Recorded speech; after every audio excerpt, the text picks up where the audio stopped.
देखो chapter number कौन सा 14। क्या है? ध्वनि। क्या है? ध्वनि, जिसको हम लोग इंग्लिश में क्या बोलते हैं? साउंड। ध्वनि क्या है? तो देखो क्या क्या लिखा हुआ है। तो ध्वनि एक प्रकार का क्या है? आंतरिक तरंग है। कैसा तरंग बताया जा रहा है? आंतरिक तरंग है, जिसको संचरण के लिए क्या होती है? माध्यम की आवश्यकता होती है। जिसको संचरण के लिए क्या है? माध्यम की आवश्यकता होती है। फिर देखो ध्वनि क्या है? तो ध्वनि एक प्रकार का ऊर्जा है। ध्वनि क्या? एक प्रकार का ऊर्जा है, जो मनुष्य के कानों में सुनने की संवेदना उत्पन्न करता है। मनुष्य के कानों में किसकी? सुनने की क्या करता है? संवेदना उत्पन्न कर सकता है। ये जो ध्वनि है ना, वो क्या है? देखो, यह निर्वात में गति नहीं कर सकता। ध्वनि कहां पर गति नहीं कर सकता है? निर्वात में गति नहीं कर सकता। यह कंपित हुई वस्तुओं से उत्पन्न होती है।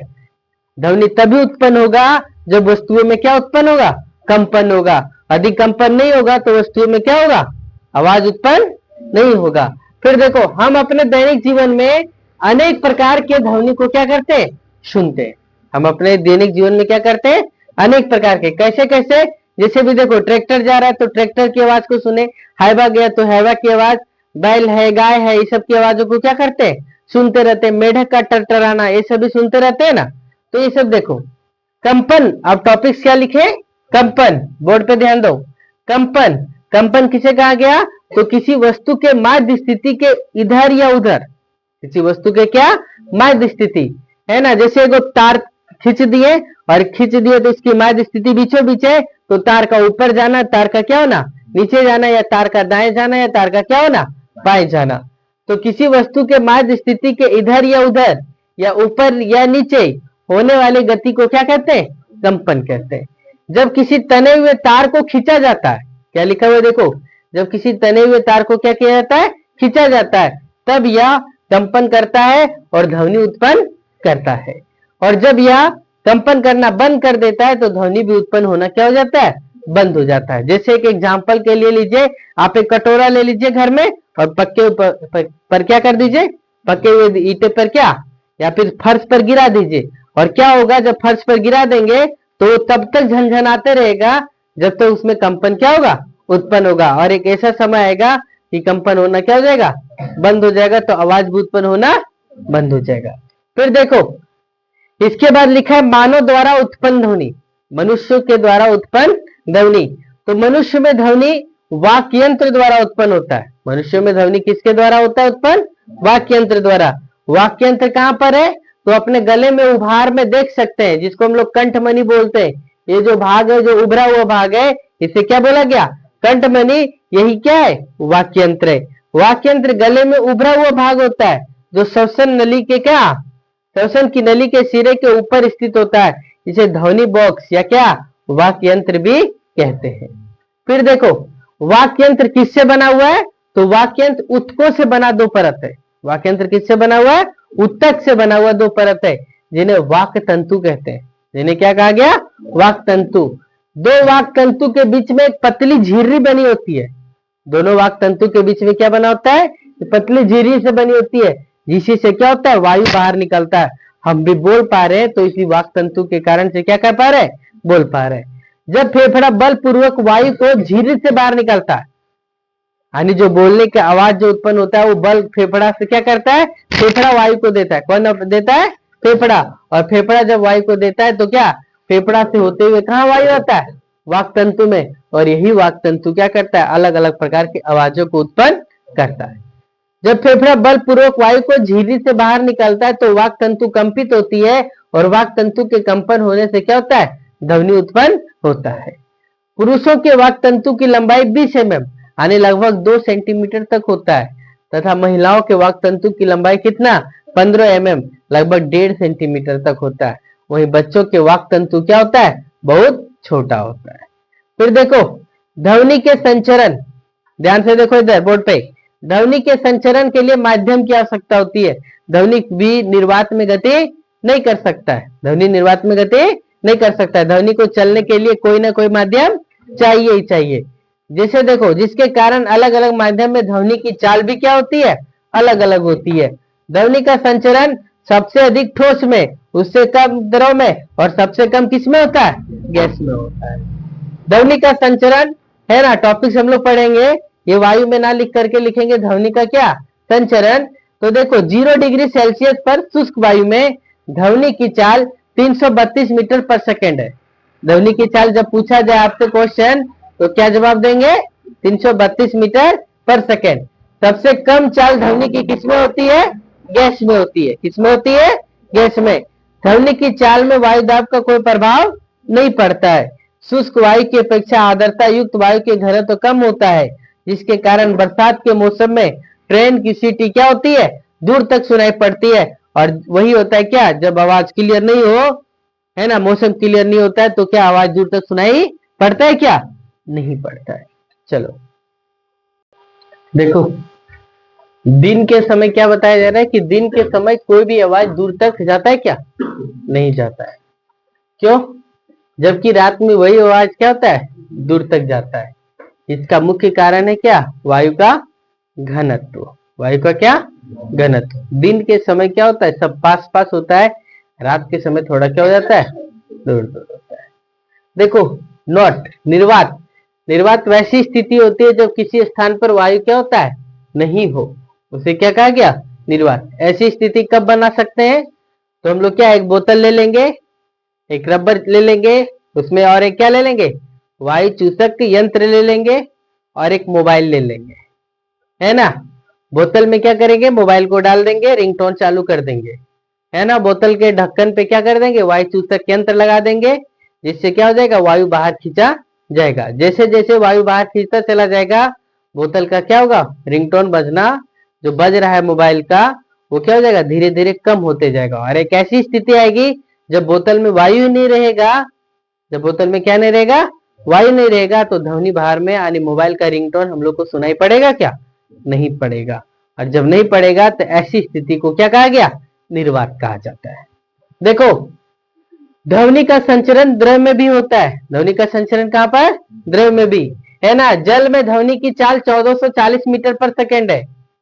जो साफ जल है उसमें कितना, 1440 मीटर पर सेकेंड। और कितने, समुद्री जल यानी खारा पानी में कितना है, 1540 मीटर पर सेकेंड है।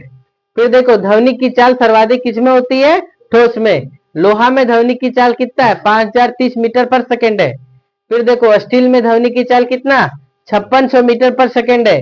और एल्युमिनियम में ध्वनि की चाल कितना है, 6400 मीटर पर सेकेंड है। नोट देखो क्या लिखे, ध्वनि की चाल, है ना, तो सबसे अधिक किसमें, ठोस में, फिर किसमें, द्रव में, फिर किसमें, गैस में। बोर्ड पे ध्यान दो क्या लिखा हुआ है। तो हम अपने ध्वनि को कहां से सुनते हैं, कानों से सुनते हैं। तो देखो हम ध्वनि को अपने कानों से कैसे सुनते हैं उसके बारे में तो समझिए टॉपिक्स को। क्या लिखा हुआ है, तो कान के बाहर एक कीप जैसी संरचना होती है। कान के बाहर किसकी जैसी संरचना होती है, कीप के ऐसा। तो ये बाहर वाला भाग दिख रहा है वो क्या है, कीप का आकार है, जिसे कीप आकार भाग कहा गया। जब ध्वनि कानों में प्रवेश करती है तो नली से गुजरती है।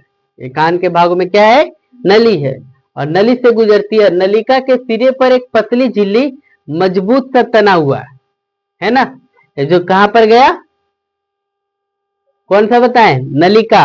नलिका के जो अंदर भाग गया उस जगह पर क्या है, वो ढोल जैसा, ढोल में जिस प्रकार से पर्दा नहीं लगा हुआ रहता है, जिस पर हम लोग पीटते हैं तो आवाज उत्पन्न होता है, उसी प्रकार से कान में भी क्या लगा होता है, ड्रम लगा हुआ होता है। वही क्या है कि इसके सिरे पर एक पतली झिल्ली मजबूत सी तनित होती है, और इस तनित झिल्ली को क्या कहते हैं, कर्णपटाह कहते हैं, या ईयर ड्रम कहते हैं। तो क्या कहा गया, कर्णपटा या क्या, ईयर ड्रम कहते हैं। कर्णपटा एक मजबूत तनित रबर की झिल्ली के समान होता है, और जो ध्वनि के कंपन के कारण कर्णपटा क्या होता है, कंपित होता है। अभी जो हम बोल रहे हैं वो क्या रहा है, कर्णपटा पर जा रहा है, और कर्णपटा पर जाने के बाद क्या होता है, कंपन होता है कर्णपटा। और कर्णपटा कंपन होने के बाद कहां पर, ब्रेन को सिग्नल मिलता है। किसको सिग्नल मिलता है, दिमाग को। और दिमाग को सिग्नल मिलता है तो बताता है कि नहीं ये आवाज है।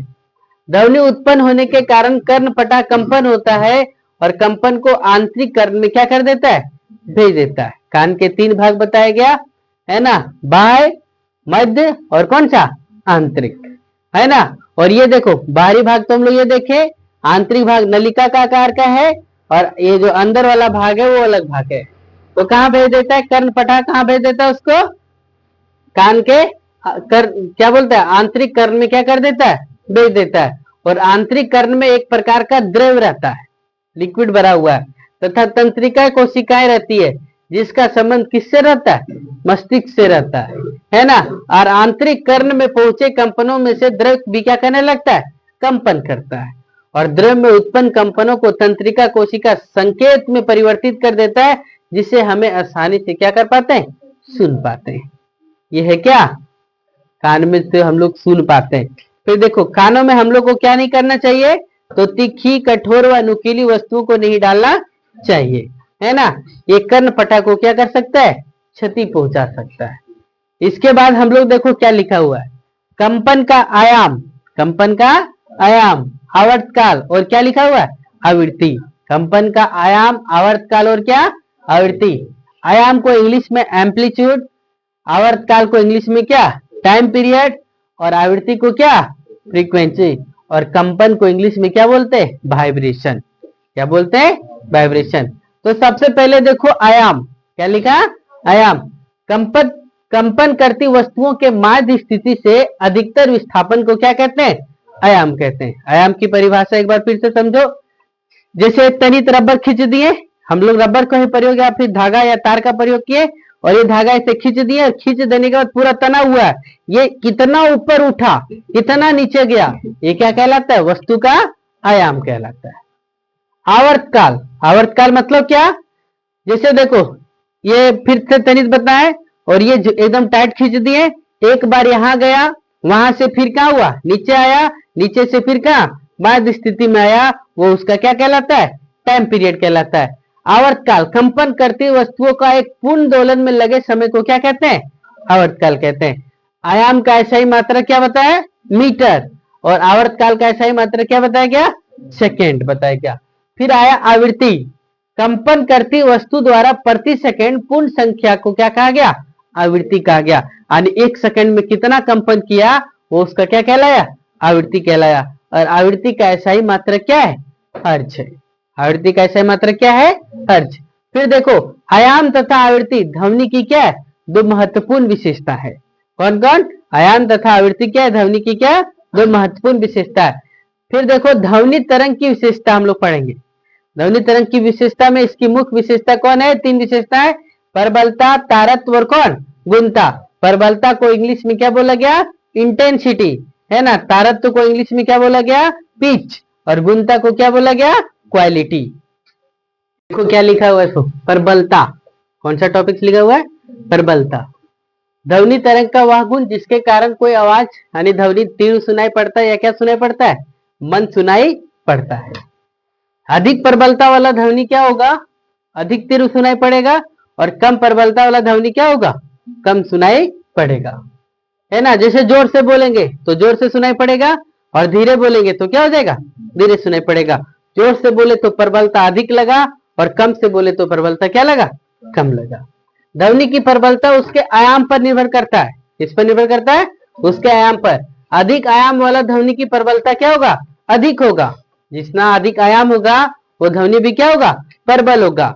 जैसे देखो गिटार को बजाओ तो एक हल्का सा तार को खींचो तो क्या होगा, कम आवाज उत्पन्न होगा, लेकिन ज्यादा जोर से खींचिएगा तार को तो क्या होगा, ज्यादा आवाज उत्पन्न होगा।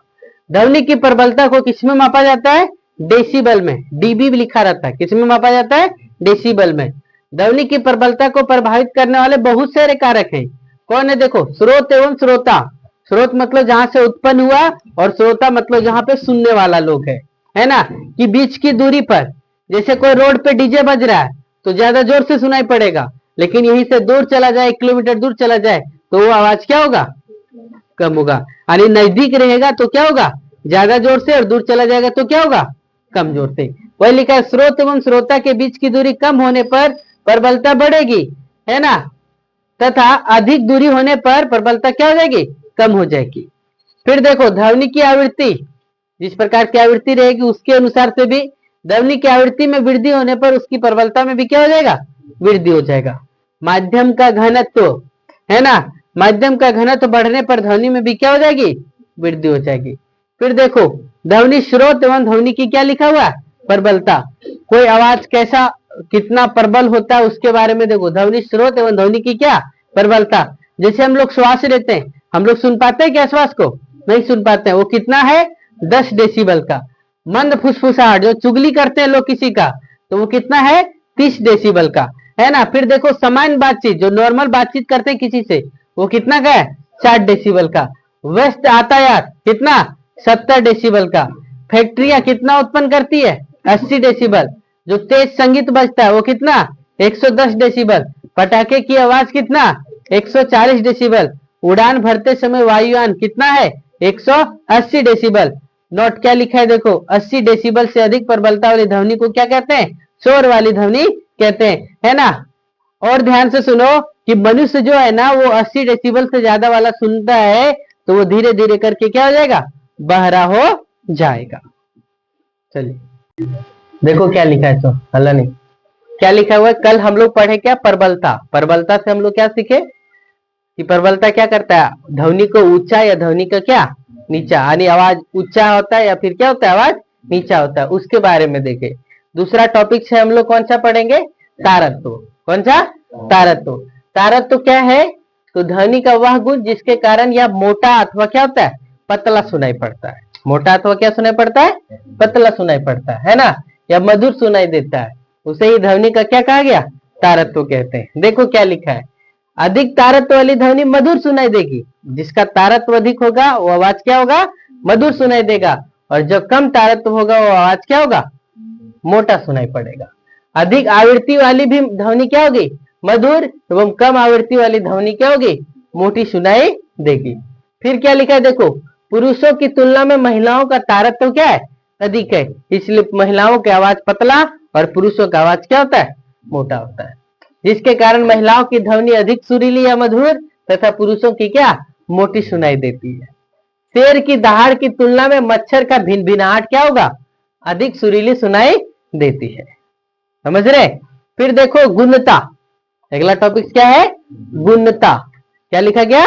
गुणता। गुणता का मतलब हो गया गुण, ध्वनि का गुण। जिसके कारण, यह गुण के कारण से हम लोग ना कहीं भी दूर में भी बैठा हुआ व्यक्ति यदि कोई बोल रहा होता है ना, तो पहचान लेते हैं कि क्या वही व्यक्ति बोल रहा है ना। ध्वनि का वह गुण जिसके कारण दो समान प्रबलता तथा समान तारत्व वाली ध्वनि के बीच क्या कर पाते हैं? अंतर कर पाते हैं। उसे उस ध्वनि की क्या कहा जाता है? गुणता कहा जाता है। जैसे आप लोग हल्ला कर रहे होते हैं तो नाम पता चल जाता है ना कि कौन हल्ला कर रहा है। तो फिर देखो आगे है, आवृत्ति परिसर के आधार पर ध्वनि तरंग को कितने भागों में बांटा गया है? 3 भागों में। सुनने के आधार पर, किसके आधार पर? सुनने के आधार पर ध्वनि तरंग को कितने भागों में बांटा गया है? 3 भागों में। कौन कौन? अवश्रय ध्वनि, श्रय ध्वनि और पराश्रय ध्वनि। अवश्रय ध्वनि इंफ्रासोनिक साउंड, श्रय ध्वनि ऑडिबल साउंड और पराश्रय ध्वनि अल्ट्रासोनिक साउंड। हम लोग एक एक करके सब पढ़ते हैं। देखो अवश्रय ध्वनि, कौन सा? अवश्रय, नाम से ही पता चल रहा है अवश्रय, मतलब इसको हम सुन नहीं सकते। वैसा ध्वनि तरंग जिसकी आवृत्ति परिसर 0 हर्ट्ज से कहां तक होती है? 20 हर्ट्ज तक। 0 हर्ट्ज से लेकर के कहां तक होती है? 20 हर्ट्ज तक हो, उसे क्या कहते हैं? अवश्रय ध्वनि कहा जाता है। इस ध्वनि तरंग को मनुष्य सुन सकता है क्या? नहीं सुन सकता। कौन कौन कौन है? तो हृदय की धड़कन मनुष्य सुन नहीं सकता है। भूकंपीय तरंग मनुष्य सुन सकता है क्या? नहीं सुन सकता है। फिर देखो आया श्रय ध्वनि। कौन सा? श्रय ध्वनि, जिसको हम लोग सुन सकते हैं। नाम से ही पता चल गया, श्रय, श्रय मतलब सुनना। वैसा ध्वनि जिसकी आवृत्ति परिसर 20 हर्ट्ज से लेकर के 20,000 हर्ट्ज, इसको Hz को हर्ट्ज पढ़ेंगे। क्या पढ़ेंगे? हर्ट्ज। या 20 किलो हर्ट्ज हो, उसे श्रय ध्वनि कहते हैं। यानी ये सुनने युक्त है। इस तरंग को क्या कर सकता है? मनुष्य आसानी से सुन सकता है। फिर आया पराश्रय, मतलब ये भी प्रा है, मतलब दूर है, ये भी सुनने लायक नहीं है। पराश्रय ध्वनि, वैसा ध्वनि जिसकी आवृत्ति परिसर 20 किलो हर्ट्ज से अधिक हो, उसे क्या कहते हैं? पराश्रय ध्वनि कहते हैं। इस ध्वनि को मनुष्य क्या कर पाता है? नहीं सुन सकता है। मनुष्य सुन सकता है क्या? नहीं। लेकिन कुछ कुछ ऐसे जानवर हैं जो क्या कर सकते हैं? सुन सकते हैं और उत्पन्न भी कर सकते हैं। जैसे चमगादड़, रात में वो चलता है, दिन भर तो उल्टा लटका हुआ रहता है ना, तो चमगादड़ क्या करता है? अपने पंख से पराश्रय ध्वनि को क्या उत्पन्न करता है और रास्ता ढूंढ लेता है। वही लिखा है देखो, पराश्रय ध्वनि का क्या उपयोग है? तो दूर दूर तक संदेश भेजने में इसका प्रयोग किया जाता है। महंगी कपड़ी या घड़ी साफ करने में किया जाता है। कपड़ा या क्या घड़ी साफ करने में किया जाता है। फिर उद्योगों की चिमनी को, गंदगी को साफ करने में किया जाता है। फिर जैसे किसी का ब्रेन ट्यूमर हो जाता है ना, तो मस्तिष्क में पाए जाने वाले ट्यूमर को पता लगाने में किया जाता है। वायुयान की गति एवं दिशा का पता लगाने में किया जाता है। किसी को रोग हो गया, गठिया रोग, तो उसके इलाज में भी क्या इसका प्रयोग किया जाता है। देखो अगला टॉपिक से शोर तथा क्या संगीत। क्या लिखा हुआ है? शोर तथा संगीत। देखो शोर किसे कहा गया? तो वैसी ध्वनि जो सुनने में अप्रिय लगे उसे क्या कहा गया? शोर कहा गया। जैसे कार चल रहा होता है, तो जब साइलेंट चले तो ठीक है, नहीं तो बहुत ज्यादा आवाज करे तो अच्छा लगता है सुनने में? क्या नहीं। कार है, बस है, ट्रक का हॉर्न ईटी से सुनने में अच्छा नहीं लगता। फिर देखो संगीत, वैसा ध्वनि जो सुनने में क्या लगे? प्रिय लगे, उसे क्या कहते हैं? संगीत कहते हैं। जैसे गाना सुनते हैं तो अच्छा लगता है, हारमोनियम बजता है तो अच्छा लगता है। इसी में फिर देखो आगे टॉपिक से ध्वनि प्रदूषण। क्या लिखा गया? ध्वनि प्रदूषण, जिसको क्या बोला गया? Noise pollution. वातावरण में अधिक अवांछित ध्वनि अथवा कोलाहल से उत्पन्न प्रदूषण क्या कहलाता है? ध्वनि प्रदूषण कहलाता है ना। बहुत अधिक मात्रा में क्या होता है? कोलाहल उत्पन्न हो गया, हल्ला उल्ला होने लगा, ये सब किसका कारण बन गया? ध्वनि प्रदूषण का। ध्वनि प्रदूषण का मुख्य कारण है मशीनों का क्या करना? चलना। पटाखों का क्या करना? फूटना। टेलीविजन का क्या होना? चलना। हल्ला होना, एसी कूलर चलना, ये सब क्या है? किसका उदाहरण है? तो ध्वनि प्रदूषण का क्या उदाहरण है। शोर तथा ध्वनि प्रदूषण से क्या नुकसान है? सो ध्यान से सुनिए। वातावरण में अधिक शोर अनेक स्वास्थ्य संबंधी समस्याओं को क्या करता है? उत्पन्न कर देता है, बीमारी भी फैला देता है। जो लोग ट्रैफिक पुलिस है ना, वो लोग धीरे धीरे हो करके क्या हो जाएगा? बहरा हो जाएगा। क्या हो जाएगा? बहरा हो जाएगा। बहुत प्रकार के टेंशन देखते हो ना, कहीं डीजे बज रहा होता है, सुनते कि घटना घट गया। क्या घटना घट गया? कि वहां एक बच्चा मर गया, एक बूढ़ी मर गई। क्यों? उसको हार्ट अटैक आ गया उस आवाज से। तो ये सब क्या है? स्वास्थ्य संबंधी बहुत सारी समस्या है। ध्वनि प्रदूषण से चिंता हो जाएगा। 10 मिनट 20 मिनट डीजे के पास बैठ कर जाइए और घर के पास जाकर के बैठिए तो लगेगा कान में अभी भी क्या हो रहा है? डीजे बज रहा होता है। अति तनाव अथवा अन्य स्वास्थ्य संबंधी समस्याएं क्या हो जाते हैं? उत्पन्न हो जाते हैं। फिर देखो शोर को सीमित रखने का क्या उपाय है? आवाज को बहुत ज्यादा उत्साह या उसको सीमित रखने का क्या है? तो देखिए गाना बजाइए, मीडियम साउंड में बजाइए, देखो क्या होगा? अच्छा सुनने में लगेगा। और बहुत ज्यादा जोर से बजाइएगा तो आवाज अच्छा लगेगा क्या? नहीं। शोर को नियंत्रित करने का सबसे अच्छा उपाय क्या बताया गया? स्रोतों पर नियंत्रित करना। जहां से उत्पन्न हो रहा है उसी को क्या करो? नियंत्रित कर दो। जैसे गाड़ी चला रहे होते हैं, गाड़ी एकदम बड़बड़ बड़बड़ पूरा आवाज कर रहा होता है, उसको सोल्यूशन करिए, उसको बनाइए, बनाने का काम करिए, है ना। मशीन चला रहे होते हैं, खटखटाता है पूरा है, तो उसको भी क्या करिए? सोल्यूशन करिए। और नहीं तो क्या लिखा है? देखो आवासीय क्षेत्रों में ध्वनि प्रदूषण को नियंत्रित करने के लिए ध्वनि उत्पन्न करने वाले क्रियाकलापों को क्या आवासीय परिसर से कहा दूर संचालन करना चाहिए। कोई भी फैक्ट्री उक्ट्री लगाए तो कहां लगा दीजिए? जहां आवासीय परिसर है उससे थोड़ा दूर। ध्वनि प्रदूषण के हानिकारक प्रभाव को कम करने के लिए सड़कों तथा भवनों के आसपास क्या लगाइए? पेड़ लगाना चाहिए। और सबसे खास बात देखो, वाक्य यंत्र में, है ना, कान लगाकर या मोबाइल से संगीत एवं बात करते हुए सड़क पर चलना नहीं चाहिए, नहीं तो ये क्या होता है? दुर्घटना का असीम संभावना होता है। ये चैप्टर आप लोग का क्या हो गया?